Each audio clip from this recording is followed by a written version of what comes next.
Na kwatang ka jingim ka bajem Halakik ti jong fi nga kwa pandem Himdon ka spa, himdon ka burong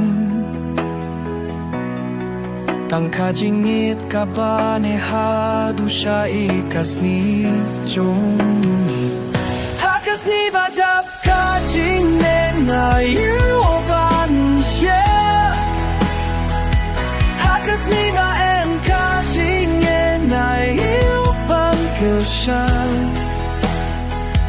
Habau kipon ngalatit pan kulay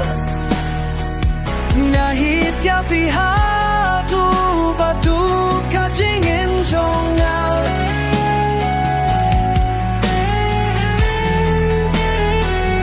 Ka jingin jongal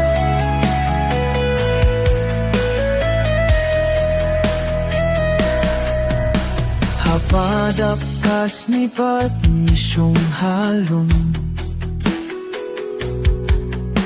Nga siyam ka jing sukha Filaw jong fi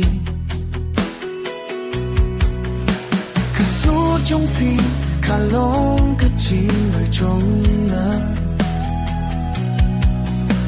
Kasi jong fi Kalong kong ka jing shit kasi Balay pan play Ya kecil kabane Hindon bala Bang tembrari angin Lano lano Hindon hatinya Henrei esnap Niyay Hakas ni badap